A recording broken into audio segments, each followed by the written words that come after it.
ನೀವು ನೋಡ್ತಾ ಇದ್ದೀರಾ ರಿಪಬ್ಲಿಕ್ ಕನ್ನಡ. ನಾನು ಸ್ಮಿತಾ ರಂಗನಾಥ್. ರಾಜ್ಯದ 3 ಕ್ಷೇತ್ರಗಳಿಗೆ ಉಪಸಮರ ನಡೀತಾ ಇದೆ. ಈ ಉಪಚುನಾವಣೆಯ ಸಮರದಲ್ಲಿ ಮತದಾನ ಪ್ರಕ್ರಿಯೆ ಹಂತ ಹಂತವಾಗಿ ಬಿರುಸನ್ನ ಪಡೆದುಕೊಳ್ತಾ ಸಾಗ್ತಾ ಇದೆ. ಶಿಗ್ಗಾವಿ, ಸಂಡೂರು, ಚನ್ನಪಟ್ಟಣದಲ್ಲಿ ವೋಟಿಂಗ್ ಚುರುಕನ್ನ ಪಡೆದುಕೊಂಡಿದೆ. ಯುವಕ ಯುವತಿಯರು ನಾಚಿಸುವಂತೆ ಹಕ್ಕು ಚಲಾವಣೆ ಮಾಡಲಿಕ್ಕೆ ಮುಂದಾಗ್ತಿದ್ದಾರೆ. ಹಿರಿಯ ನಾಗರಿಕರು, ಮತದಾರರಲ್ಲಿ ಇದು ಅನಿರೀಕ್ಷಿತವಾಗಿ ಬಂದ ಚುನಾವಣೆಯಾದರೂ ಕೂಡ ಮತ ಚಲಾವಣೆಯತ್ತ ಉತ್ಸಾಹ ಯಾವುದೇ ಕಾರಣಕ್ಕೂ ಕುಗ್ಗಿಲ್ಲ. ಸರತಿ ಸಾಲಿನಲ್ಲಿ ನಿಂತು ಹಿರಿ ಜೀವಗಳು ಮತದಾನವನ್ನ ಮಾಡಿದ್ದಾರೆ.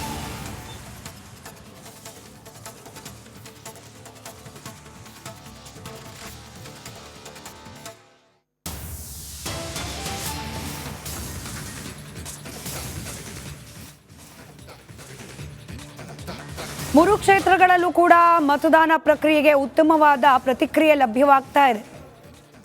ಪ್ರಮುಖವಾಗಿ ಹಿರಿಯ ನಾಗರಿಕರು ಹೆಚ್ಚಿನ ಸಂಖ್ಯೆಯಲ್ಲಿ ಬಂದು ತಮ್ಮ ಹಕ್ಕನ್ನು ಚಲಾವಣೆ ಮಾಡ್ತಿದ್ದಾರೆ. ಇಲ್ಲಿವರೆಗೂ ಶಿಗ್ಗಾವಿ, ಸಂಡೂರು ಹಾಗೆ ಚನ್ನಪಟ್ಟಣದಲ್ಲಿ ಆನ್ ಆನ್ ಆವರೇಜ್ ಹತ್ತತ್ರ 30% ವೋಟಿಂಗ್ ಆಗಿದೆ. ಮಧ್ಯಾಹ್ನ 1 ಗಂಟೆ ಸಮಯ. ಮೂರು ಕ್ಷೇತ್ರದಲ್ಲೂ ಕೂಡ ಬೆಳಗ್ಗಿನಿಂದಲೂ ಸರತಿ ಸಾಲಿನಲ್ಲಿ ನಿಂತು ಮತದಾರರು ತಮ್ಮ ಹಕ್ಕನ್ನು ಚಲಾವಣೆ ಮಾಡ್ತಿದ್ದಾರೆ. ಜಿದ್ದಾಜಿದ್ದಿನ ಪೈಪೋಟಿಗೆ ಕಾರಣವಾಗಿರುವ ಚನ್ನಪಟ್ಟಣ ವಿಧಾನಸಭಾ ಕ್ಷೇತ್ರದಲ್ಲಿ ಖುದ್ದು ಸಿಪಿ ಯೋಗೇಶ್ವರ್ ಅಭ್ಯರ್ಥಿ ಕೂಡ ಬಂದು ಮತವನ್ನು ಚಲಾಯಿಸೋದನ್ನು ನೋಡಿದ್ರಿ. ಬೊಂಬೆ ನಾಡಿನಲ್ಲಿ ಸೈನಿಕ ವರ್ಸಸ್ ಅಭಿಮನ್ಯು ಜಟಾಪಟಿ. ಚನ್ನಪಟ್ಟಣದ ಮತದಾರರ ಒಲವು ಯಾರ ಕಡೆ? ತೀರ್ಪನ್ನ ಕಾಯ್ದಿರಿಸ್ತಾ ಇದ್ದಾನೆ ಮತದಾರ. ಇತ್ತ ಶಿಗ್ಗಾವಿಯಲ್ಲಿ ಗೆಲುವಿನ ವಿಶ್ವಾಸವನ್ನ ವ್ಯಕ್ತಪಡಿಸಿದ್ದಾರೆ ಭರತ್ ಬೊಮ್ಮಾಯಿ. ಅತ್ತ ಸಂಡೂರಿನಲ್ಲಿ ನಮ್ಮದೇ ಗೆಲುವು ಅಂತ ಹೇಳಿದ್ದಾರೆ ಅನ್ನಪೂರ್ಣ ತುಕಾರಾಮ್. ಜಿದ್ದಾಜಿದ್ದಿನ ಪೈಪೋಟಿ ಮೂರು ಕ್ಷೇತ್ರಗಳಲ್ಲೂ ಇದ್ದು ಅಭ್ಯರ್ಥಿಗಳು ನಮ್ಮದೇ ಗೆಲುವು ಅನ್ನೋ ವಿಶ್ವಾಸವನ್ನ ವ್ಯಕ್ತಪಡಿಸುತ್ತಿದ್ದಾರೆ. ಆದರೆ ಮತದಾರ ತನ್ನ ತೀರ್ಮಾನವನ್ನ ಮತ ಚಲಾವಣೆಯ ಮೂಲಕ ಪ್ರಕಟಿಸ್ತಾ ಇದ್ದಾನೆ.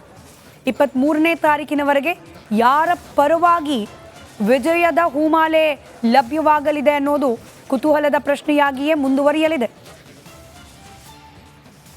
ಚನ್ನಪಟ್ಟಣ ವಿಧಾನಸಭಾ ಕ್ಷೇತ್ರದ 2 ಅಭ್ಯರ್ಥಿಗಳು ಕೂಡ ಗೆಲುವಿನ ವಿಶ್ವಾಸದ ಮಾತುಗಳನ್ನಾಡಿದ್ದಾರೆ.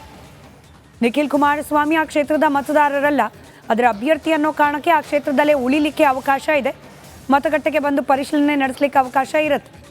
ಅದರಲ್ಲೂ ಒಂದಷ್ಟು ನಿಯಮಗಳನ್ನು ಪಾಲನೆ ಮಾಡಲೇಬೇಕಾದ ಕಡ್ಡಾಯ. ಮಿನಿ ದಂಗಲ್ನಲ್ಲಿ ನಾರಿಯರ ಪವರ್ ಪ್ರದರ್ಶನ ಆಗ್ತಾ ಇದೆ. ಹೆಚ್ಚಿನ ಸಂಖ್ಯೆಯಲ್ಲಿ ಮಹಿಳೆಯರೇ ಬಂದು ಮತದಾನವನ್ನ ಮಾಡ್ತಾ ಇದ್ದಾರೆ. ಉತ್ಸಾಹದಿಂದ ಹಕ್ಕನ್ನು ಚಲಾಯಿಸುತ್ತಿದ್ದಾರೆ ಮಹಿಳಾ ಮತದಾರರು. ವೀಲ್ ಚೇರ್ನಲ್ಲಿ ಬಂದು ವೃದ್ಧರು ಹಕ್ಕು ಚಲಾವಣೆ ಮಾಡಿದ್ದಾರೆ.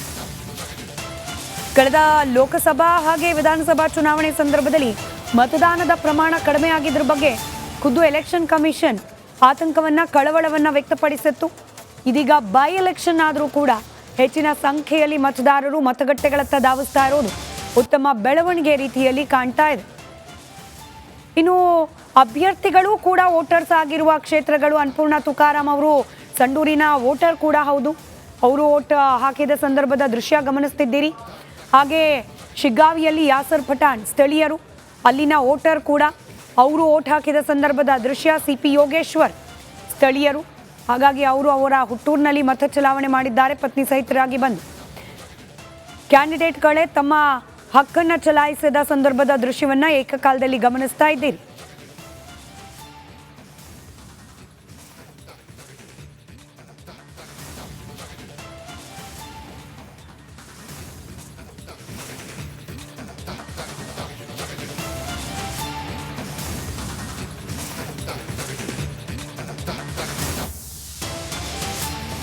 ಮತ್ತೊಂದು ಕಡೆ 3ಕ್ಕೆ 3 ಕ್ಷೇತ್ರಗಳಲ್ಲಿ ಗೆಲುವಿನ ವಿಶ್ವಾಸವನ್ನ ವ್ಯಕ್ತಪಡಿಸಿದ್ದಾರೆ ಮುಖ್ಯಮಂತ್ರಿ ಸಿದ್ದರಾಮಯ್ಯ.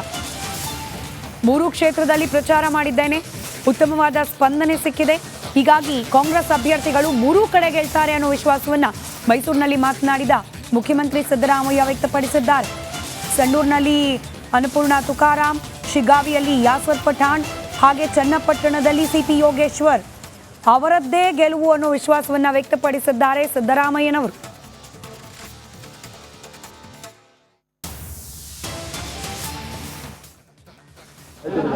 ನಾವು 3 ಗೆಲ್ತೀವಿ. ನಾನು 3 ಕಡೆ ಪ್ರಚಾರ ಮಾಡಿದ್ದೀನಿ. ನನಗೆ ಅಲ್ಲಿ ಜನರ ಸ್ಪಂದನೆ ನೋಡಿದ್ರೆ 3 ಕಡೆ ಗೆಲ್ತೀವಿ ಅಂತ ವಿಶ್ವಾಸ ಇದೆ. ನಾವು 3 ಗೆಲ್ತೀವಿ. ನಾನು 3 ಕಡೆ ಪ್ರಚಾರ ಮಾಡಿದ್ದೀನಿ.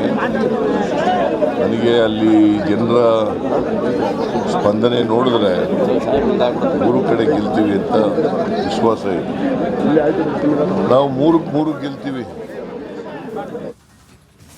ಗೆಲುವಿನ ವಿಶ್ವಾಸವನ್ನೇನೋ ಮುಖ್ಯಮಂತ್ರಿಗಳು ವ್ಯಕ್ತಪಡಿಸಿದ್ದಾರೆ. ಆದರೆ ಮತದಾರ ಕೂಡ ಇದಕ್ಕೆ ಪೂರಕವಾಗಿ ತೀರ್ಪನ್ನು ಬರೀತಾನ 23ನೇ ತಾರೀಕಿನವರೆಗೆ ಕಾದು ನೋಡುವ ಅನಿವಾರ್ಯತೆ. ಮತ್ತೊಂದು ಕಡೆ ಮುಖ್ಯಮಂತ್ರಿಗಳು ಹೇಳಿದ ನಿಜ, 3 ಕ್ಷೇತ್ರಗಳಲ್ಲೂ ಕೂಡ ಪ್ರಚಾರ ಕಾರ್ಯದಲ್ಲಿ ಭಾಗಿಯಾಗಿದ್ದರು ಸಿದ್ದರಾಮಯ್ಯನವರು. ಇನ್ಫ್ಯಾಕ್ಟ್ ಚನ್ನಪಟ್ಟಣ ವಿಧಾನಸಭಾ ಕ್ಷೇತ್ರದಲ್ಲಿ ಚುನಾವಣಾ ಪ್ರಚಾರಕ್ಕೆ ಹೋಗೋಕೆ ಮುಂಚೆ ಈ ಮುಡಾ ವಿಚಾರಕ್ಕೆ ಸಂಬಂಧಪಟ್ಟಂತೆ ಲೋಕಾಯುಕ್ತ ತನಿಖೆಯನ್ನು ಫೇಸ್ ಮಾಡಿ ಹೋಗಿದ್ರು. ಮತ್ತೊಂದು ಕಡೆ ಕಾಂಗ್ರೆಸ್ ಸರ್ಕಾರಕ್ಕೆ ಈ 1.5 ವರ್ಷಗಳ ಆಡಳಿತಕ್ಕೆ ಸಂಬಂಧಪಟ್ಟಂತೆ ಒಂದು ಮಿನಿ ಟೆಸ್ಟ್ ರೀತಿಯಲ್ಲಿ ಈ ಚುನಾವಣೆ. ಮತದಾರರನ್ನ ಕನ್ವಿನ್ಸ್ ಮಾಡುವಲ್ಲಿ ಸರ್ಕಾರ ಸಾಧ್ಯವಾಗಿದೆಯಾ ಅನ್ನೋದಕ್ಕೆ ಸತ್ವ ಪರೀಕ್ಷೆ ಕೂಡ ಹೌದು. ವಿರೋಧ ಪಕ್ಷಗಳ ನರೇಟಿವ್ಗೆ ಗೆಲುವಾಗತ್ತಾ ಆ ಕುತೂಹಲ ಕೂಡ ಇದ್ದೇ ಇದೆ.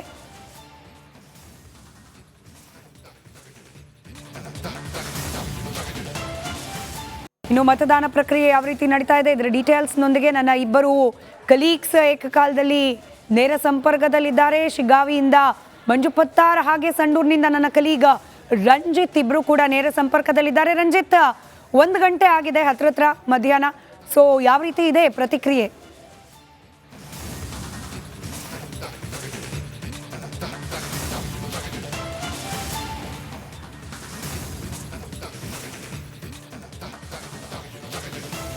ಸ್ಮಿತಾ ರಂಗನಾಥ್, ಮಿನಿ ದಂಗಲ್ನ ಮತದಾನ ಇವತ್ತು ಸಂಡೂರಿನಲ್ಲಿ ಬಹಳ ಪ್ರಮುಖವಾಗಿ ಬೆಳಗ್ಗಿನಿಂದಲೂ ಕೂಡ ನೀರಸ ಪ್ರತಿಕ್ರಿಯೆ ಇತ್ತು. ಆದರೆ ಈಗ ಕೊಂಚ ಮಟ್ಟಿಗೆ ಬಿಸಿಲಿನ ತಾಪ ಏರ್ತಾ ಇದ್ದಂತೆ ಮತದಾನಕ್ಕೆ ಜನರು ಕೂಡ ಆಗಮಿಸ್ತಾ ಇದ್ದಾರೆ. ನೋಡ್ಬೋದು, ನನ್ನ ಜೊತೆಲಿ ಸುರೇಶ್ ಚೌಹಾಣ್ ಕೂಡ ಇದ್ದಾರೆ. ಸುರೇಶ್ ಚೌಹಾಣ್, ಬೆಳಿಗ್ಗೆಯಿಂದ ನಾವು ಗಮನಿಸ್ತಾ ಇದ್ವಿ, ಉತ್ಸಾಹವೇ ಇರಲಿಲ್ಲ, ಬೆರಳೆಣಿಕೆಯಷ್ಟು ಜನ ಮಾತ್ರ ಕಾಣ್ತಾ ಇದ್ರು. ಆದರೆ ಈಗ ನೋಡ್ಬೋದು ಸ್ಮಿತಾ ರಂಗನಾಥ್, ನೋಡಿ, ಇದು 51, 52, 53ನೇ ಬೂತ್ ನಂಬರ್. ಇದು ಸರತಿ ಸಾಲಿನಂತೆ ಮಹಿಳೆಯರು ನಿಂತ್ಕೊಂಡಿದ್ದಾರೆ, ಕೈಯಲ್ಲಿ ಗುರುತಿನ ಚೀಟಿಗಳನ್ನು ಹಿಡಿದುಕೊಂಡಿದ್ದಾರೆ. ಆ ಮೂಲಕ ತಾವೆಲ್ಲರೂ ಕೂಡ ಮತದಾನ ಪ್ರಕ್ರಿಯೆಯಲ್ಲಿ ಭಾಗಿಯಾಗೋದಕ್ಕೆ ಬಂದಿದ್ದಾರೆ. ಅವ್ರು ಮಾತಾಡಿಸುವಂಥ ಪ್ರಯತ್ನ ಮಾಡ್ತೀನಿ.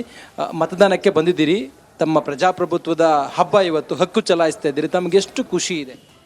ಬಹಳ ಖುಷಿ ಇದೆ ಸರ್, ನಮ್ಮ ಹಕ್ಕು ಚಲಾಯಿಸ್ತೀವಿ ಎಂಬ ಖುಷಿ ಇದೆ. ಅಮ್ಮ, ಇಷ್ಟೊತ್ತಾಯಿತು, ಯಾಕೆ ಲೇಟ್ ಆಗಿದ್ದು? ಯಾಕೆ ಕೊಂಚ ಹಾಗೆ ಏನು ಹೇಳ್ತೀರಿ? ಇನ್ನೂ ಕೂಡ ಮತದಾನಕ್ಕೆ ಬರುವವರಿಗೆ ತಾವೇನು ಹೇಳ್ತೀರಿ? ಒಟ್ಟು ಒಳ್ಳೆ ಇದಕ್ಕೆ ಓಟ್ ಹಾಕಿ ಅಂತ, ಇನ್ನೇನಿಲ್ಲ. ಅಮ್ಮ, ತಾವು ಬಂದಿದ್ದೀರಿ, ತಮಗೆಷ್ಟು ಏನಾಗಬೇಕು ಅಂತ, ತಮ್ಮ ಕ್ಷೇತ್ರಕ್ಕೆ ಏನು ಕೆಲಸ ಆಗಬೇಕು ಅಂತ ಇದೆ ಮನಸ್ಸಲ್ಲಿ? ಎಲ್ಲ ಆಗ್ಬೇಕು ಸರ್, ಎಲ್ಲ ಆಗಬೇಕು. ಆಸ್ಪತ್ರೆ ಎಲ್ಲ ಆಗ್ಬೇಕು ಸರ್. ಮತ್ತು ಎಲ್ಲ ಅದಕ್ಕೆ ಬಳ್ಳಾರಿ ಹೊಸಪೇಟೆ ಹೋಗ್ಬೇಕಾ, ಎಲ್ಲ ನೀರಿಂದ ಎಲ್ಲ ವ್ಯವಸ್ಥೆ ಆಗ್ಬೇಕು. ಚರಂಡಿ ಮನೆಯಾಗ ನೀರು ಎಲ್ಲ ಓಟ್ ಬಂದಾಗ ಎಲ್ಲ ಹೇಳ್ತಾರ ಬೇಕು ಎಲ್ಲ. ಏನಮ್ಮ ಭಾರಿ ಖುಷಿಯಲ್ಲಿದ್ದೀರಿ? ಇಲ್ಲ ಅಣ್ಣ, ನಮಗೆ ಮಾತಾಡಕ್ಕೆ ಬರಲ್ಲ, ಅಕ್ಕ ಹೇಳಿದ್ರಲ್ಲ ಅಣ್ಣ. ನೋಡಿ,